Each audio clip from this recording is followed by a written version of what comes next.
Il-Partit Nazzjonalista qed ikompli jkun proattiv.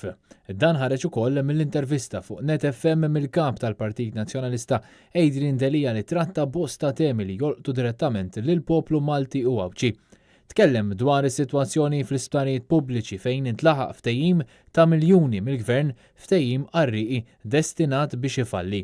Huwa tan-niket tal-biki kif dan il-Gvern anke abbuża mill-morda tagħna, mill-pazjenti tagħna, minn dawk li qed ibatu qed isofru għandhom bżonnijiet bażiċi li tal-Gvern qed jisirqilhom il-kura l-mediċina, is-saħħa minn taħt ħalqhom.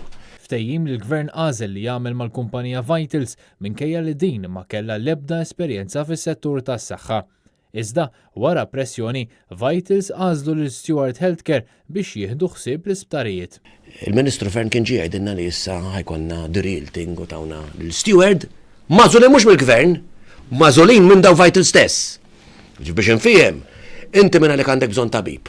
Flok tabib tażel skarpan u tajt lil dak l-iskarpan li għażelu it-tabib l għandek bżonn. Adrian Delija fakkar kif sissa Stewart ħadu 150 miljun euro minant il-Maltin għalkemm taw biss 63 miljun lura, numri li għal xi raġuni stramba ftaħar bihom il-Prim Ministru. Min-naħa l-oħra, l-Oppożizzjoni Nazzjonalista se tibqa' tkun il-vuċi tal-poplu Malti u Awċi. Illi jimmenaw qed nagħti garanzija lil kull min qed jismana lil poplu Malti u Awċi nazzjonalisti, laburisti dawk li m'għandhomx politika illi s-settur tas-saħħa f'pajjiżna. Il-Gvern qed jisraqna, il-Gvern qed jisraq il-miljuni u l-Partit Nazzjonalista mhux fuq quddiem ta' ħajkun qiegħed hemmhekk kuljum issaqsi jara sakemm ikollna riżultat, sakemm inkunu nafu fejn marru il-flus tal-Maltin u l-Awċin u sakemm kull min qed jisraqna mill-mediċini, mill-kura li għandna bżonn, irid ippatti u jħallas tal-konsegwenzi. Adrian Delija tkellem dwar il-kwistjoni riċenti fil-qala Għawdex dwar proġett massiġġ fuq art ODZ li l-Partit Laburista vvota favorih permezz tad-deputat Clayton Bartolo. Jew smajna ħafna, jew ma smajna xejn.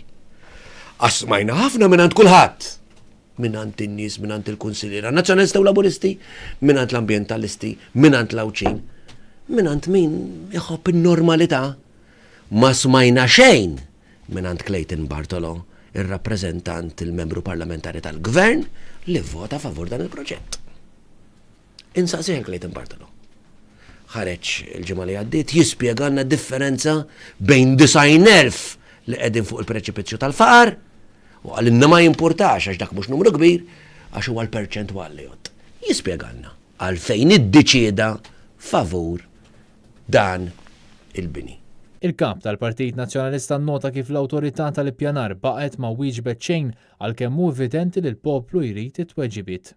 Waqt l-intervista fuq Net FM, Adrian Delija tkellem ukoll dwar it-tieni fażi fil-proċess ta' tisħiħ u tiġdid fil-partit fejn faħħar il-ħidma tal-Lewis Gallia u rringrazzja lil dawk kollha li pparteċipaw fl-ewwel fażi li fi kliemu kienu katalisti fil-bidla li hemm bżonn issir għal ġid tal-pajjiż. Issa hu mument uniku biex nipparteċipaw flimkien, komplu kunu parti minn dan il-proċess, temm jgħid il-kap tal-Partit Nazzjonalista.